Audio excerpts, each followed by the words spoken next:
ಇದು ಖಾಲಿ ಡಿಜಿಟಲ್ ವಾಹಿನಿ, ಸತ್ಯ ಮತ್ತು ಸ್ಪಷ್ಟ ಸುದ್ದಿ. ವೈದ್ಯರ ನಿರ್ಲಕ್ಷ್ಯಕ್ಕೆ ಕಂದಮ್ಮನ ಬಲಿ, ಕುಟುಂಬಸ್ಥರಿಂದ ಆರೋಪ.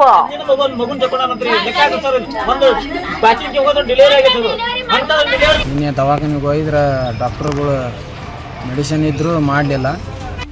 ಹಾವು ಕಚ್ಚಿದ ಚಿಕ್ಕ ಬಾಲಕಿಗೆ ವೈದ್ಯರ ನಿರ್ಲಕ್ಷ್ಯ. ಉತ್ತರ ಕನ್ನಡ ಜಿಲ್ಲೆಯ ಮುಂಡಗೋಡ ಪಟ್ಟಣದಲ್ಲಿ ಅಂಗನವಾಡಿ ಬಾಲಕಿಗೆ ಹಾವು ಕಚ್ಚಿ ಸಾವಿಗೀಡಾದ ಪ್ರಕರಣದಲ್ಲಿ ಬಾಲಕಿಯ ಸಾವಿಗೆ ಕಾರಣವಾಯಿತು ವೈದ್ಯರ ನಿರ್ಲಕ್ಷ್ಯ.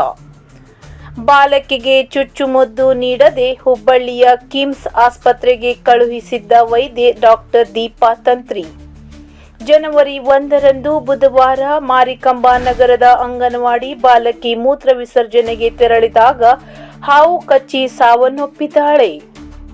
ಮಯೂರಿ ಸುರೇಶ್ ಕಾಂಬ್ಳೆಪ್ನವರ್, ವಯಸ್ಸು 5, ಹಾವು ಕಚ್ಚಿ ಮೃತಪಟ್ಟಿದ್ದ ಬಾಲಕಿ ಎಂದು ತಿಳಿದು ಬಂದಿದೆ. ಅಂಗನವಾಡಿ ಕಾರ್ಯಕರ್ತೆ ಕೂಡಲೇ ಸರ್ಕಾರಿ ಆಸ್ಪತ್ರೆಗೆ ದಾಖಲಿಸಿದರು.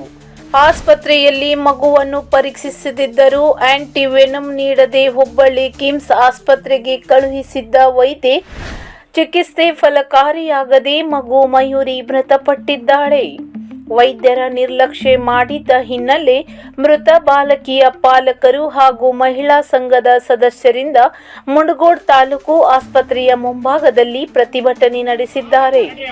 ಹಾವು ಕಡದಿಲ್ಲ ಅಂತಕ್ಕಂಥದ್ದು ಗೊತ್ತಾಗದೇ ಇದ್ದಂತ ಸಂದರ್ಭದಲ್ಲಿ ಬ್ಲಡ್ ತಗೊಂಡು ಬ್ಲಡ್ ಟೆಸ್ಟ್ ಮಾಡ್ಕೊಂಡಾಗಲೂ ಕೂಡ ಗೊತ್ತು ಮಾಡಬಹುದಾಗಿತ್ತಲ್ಲ ಇವರು.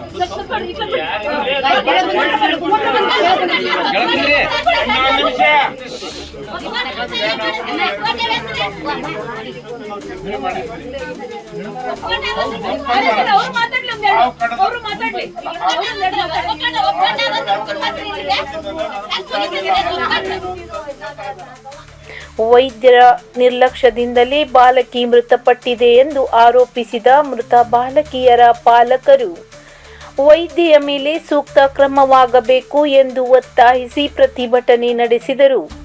ಆಸ್ಪತ್ರೆಗೆ ಬಿಜೆಪಿ ನಿಯೋಗ ಭೇಟಿ ನೀಡಿ ಬಿಜೆಪಿ ಜಿಲ್ಲಾ ಪಂಚಾಯತ್ ಮಾಜಿ ಸದಸ್ಯ ಎಲ್.ಟಿ. ಪಾಟೀಲ್, ಮಂಡಳ ಅಧ್ಯಕ್ಷ ಮಂಜುನಾಥ್ ಪಾಟೀಲ್ ನೇತೃತ್ವದಲ್ಲಿ ನಿಯೋಗ ಭೇಟಿ ನೀಡಿದರು.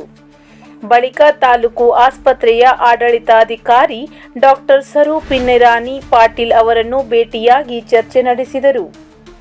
ಈ ವೇಳೆ ವೈದ್ಯರಿಂದ ನಿರ್ಲಕ್ಷ್ಯ ಆಗಿರುವುದನ್ನು ಒಪ್ಪಿಕೊಂಡ ತಾಲೂಕು ಆಡಳಿತ ವೈದ್ಯಾಧಿಕಾರಿ ಅಲ್ಲದೆ ಡಿಎಚ್ಒಗೆ ವರದಿ ಮಾಡಿರುವ ತಾಲೂಕು ಆಡಳಿತ ವೈದ್ಯಾಧಿಕಾರಿ ಡಾಕ್ಟರ್ ಸ್ವರೂಪರಾಣಿ ಪಾಟೀಲ್, ಬಾಲಕಿಗೆ 4 ಕಡೆ ಕಚ್ಚಿದ ಗಾಯವಿತ್ತು, ತುಂಬಾ ಅಳುತ್ತಿತ್ತು, ಚಿಕಿತ್ಸೆ ನೀಡಲು ಆರಂಭಿಸಿದರೆ ಏನಾದರೂ ಅಡ್ಡ ಪರಿಣಾಮ ಆಗಬಹುದು ಎಂಬ ಭಯದಿಂದ ಉಸಿರು ನಿಂತು ಹೋಗುವ ಸಾಧ್ಯತೆ ಇದೆ ಎಂದು ಹುಬ್ಬಳ್ಳಿ ಕಿಮ್ಸ್ಗೆ ಕಳುಹಿಸಿದ್ದೇನೆ ಎಂದು ಡಾಕ್ಟರ್ ದೀಪಾ ತಂತ್ರಿ ಒಪ್ಪಿಕೊಂಡರು. ಮೃತ ಬಾಲಕಿಯ ಕುಟುಂಬಕ್ಕೆ 20 ಲಕ್ಷ ರೂಪಾಯಿ ಪರಿಹಾರ ಹಣ ನೀಡಬೇಕು ಎಂದು ತಹಸೀಲ್ದಾರ್ ಅವರಿಗೆ ಮನವಿ ಸಲ್ಲಿಸಿದ ಬಿಜೆಪಿ ಸದಸ್ಯ ಪಾಟೀಲ್ ಅವರು, ಅಲ್ಲದೆ ಸಾರ್ವಜನಿಕರು ಚಿಕಿತ್ಸೆಗೆ ಬಂದಾಗ ಸರಿಯಾದ ಸ್ಪಂದನೆ ನೀಡುವುದಿಲ್ಲ ಎಂದು ಆರೋಪಿಸಿದ್ದಾರೆ. ಮಯೂರಿಯೋ ಇನ್ನು ನೆನಪುಗಳು ಮಾತ್ರ. ಈ ವರದಿ ನೋಡಿ. ಯಾವುದೇ ತರದ ಒಂದು ಟ್ರೀಟ್ಮೆಂಟ್ಗಳನ್ನ ಇವರು ಕೊಟ್ಟಿಲ್ಲ ಡಾಕ್ಟರ್ಗಳು. ಆ ಡಾಕ್ಟರ್ಗಳು ಅದನ್ನ ಒಪ್ಕೊಳ್ತಾ ಇದ್ದಾರೆ. ಕರೀರಿ ಡಾಕ್ಟರ್ಗಳು ಕರೀರಿ, ಯಾಕೆ ಟ್ರೀಟ್ಮೆಂಟ್ ಇವರಿಗೆ ಹಾವು ಕಡದಿಲ್ಲ ಅಂತಕ್ಕಂಥದ್ದು ಗೊತ್ತಾಗದೇ ಇದ್ದಂತ ಸಂದರ್ಭದಲ್ಲಿ ಬ್ಲಡ್ ತಗೊಂಡು ಬ್ಲಡ್ ಟೆಸ್ಟ್ ಮಾಡ್ಕೊಂಡಾಗಲೂ ಕೂಡ ಗೊತ್ತು ಮಾಡಬಹುದಾಗಿತ್ತಲ್ಲ ಇವರು.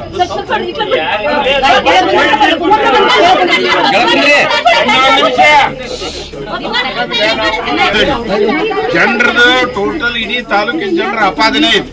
ಗೌರ್ಮೆಂಟ್ ಹಾಸ್ಪಿಟ್ಲಿಗೆ ಹೋದ್ರೆ ಪೇಷಂಟ್ ಸ್ಪಂದನೆ ಇಲ್ಲ, ನೋಡ್ದನ ಹಂಗ ಹುಬ್ಳಿಗೆ ರೆಫರ್ ಮಾಡಿಬಿಡ್ತಾರ ಅಂತೇಳಿ. ನೋಡ್ರಿ, ಈ ಜೀವ ನಿನ್ನೆ ಇಲ್ಲೇ ತಕ್ಷಣ ಇವ್ರ ಟ್ರೀಟ್ಮೆಂಟ್ ಕೊಟ್ಟಿದ್ರೆ ಅದು ಬದುಕೋದು ಒಳ್ಳೇದು ಬಂದ ತಕ್ಷಣ ಟ್ರೀಟ್ಮೆಂಟ್ ಚಾಲು ಮಾಡಿದ್ರೆ ನಿಮ್ಗೂ ಒಂದು ಸಮಾಧಾನ ಇರ್ತಿತ್ತು. ಡಾಕ್ಟರ್ ಮಾಡೋದು ಮಾಡಿದ್ರು.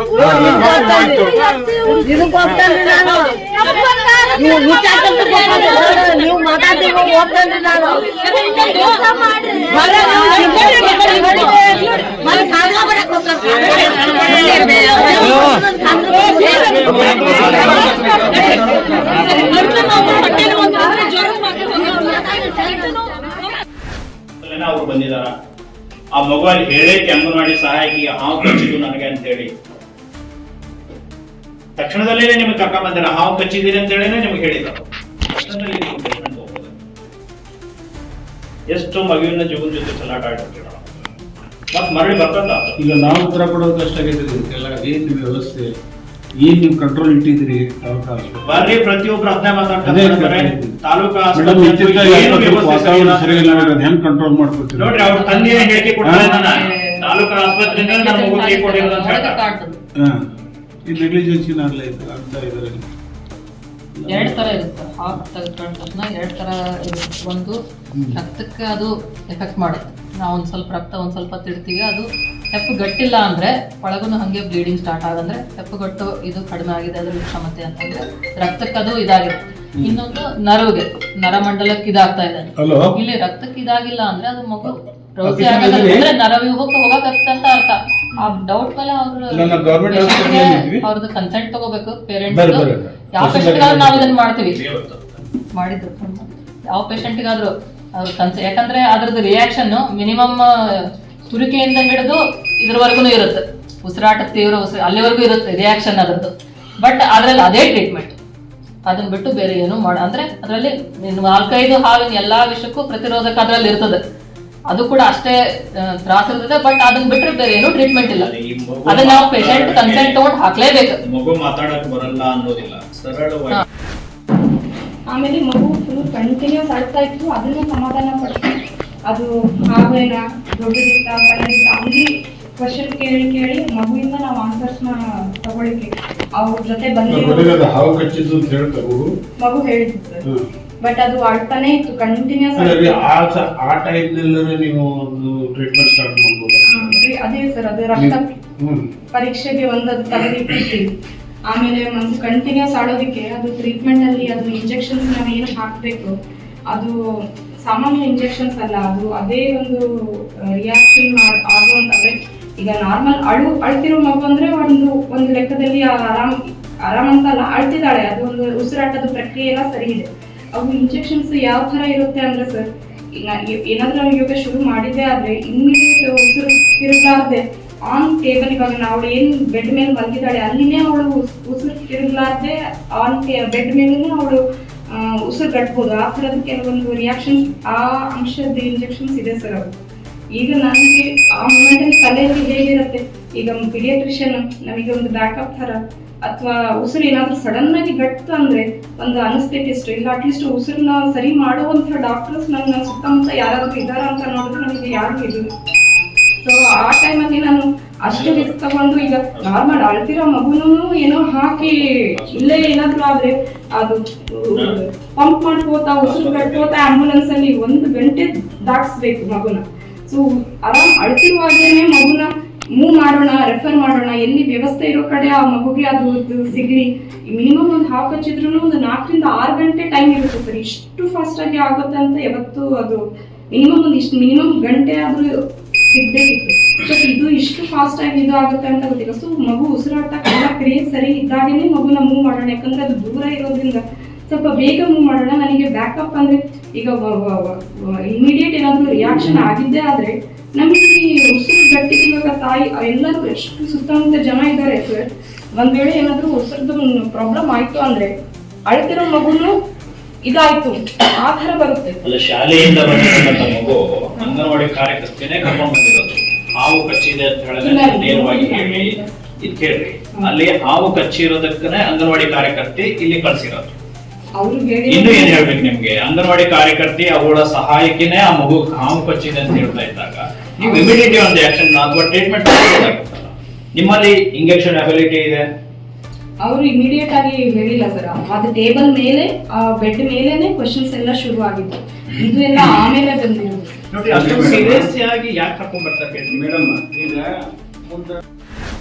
ನನ್ನ ಮಗು ಹಾವು ಕಡ್ದು ತೀರ್ಕೊಂಡಿತ್ತು. ನಿನ್ನೆ ದವಾಖಾನೆಗೆ ಹೋಗಿದ್ರೆ ಡಾಕ್ಟ್ರುಗಳು ಮೆಡಿಸಿನ್ ಇದ್ದರೂ ಮಾಡಲಿಲ್ಲ. ಇವತ್ತು ಹೋಗಿ ನಾವು ಎಲ್ಲ ಹೆಣ್ಮಕ್ಳು ಹೋಗಿ ಕೇಳಿದಾಗ ಇಲ್ಲ ನಂದ ನಿರ್ಲಕ್ಷ್ಯ ಐತಿ, ನಾವು ಇದ್ದರೂ ಅದನ್ನು ಇಂಜೆಕ್ಷನ್ ಮಾಡಲಿಲ್ಲ ಅಂಥೇಳಿ ಅವರ ಒಪ್ಕೊಂಡಾರ. ಇದನ್ನು ಕಾನೂನು ಕ್ರಮ ಹೆಂಗೆ ಜರುಗಿಸ್ಕೊತೀರಿ ಅದು ನಿಮಗೆ ಬಿಟ್ಟಿದ್ದು. ಇಷ್ಟು ಹೇಳಿ ನನ್ನ ಮಾತನ್ನು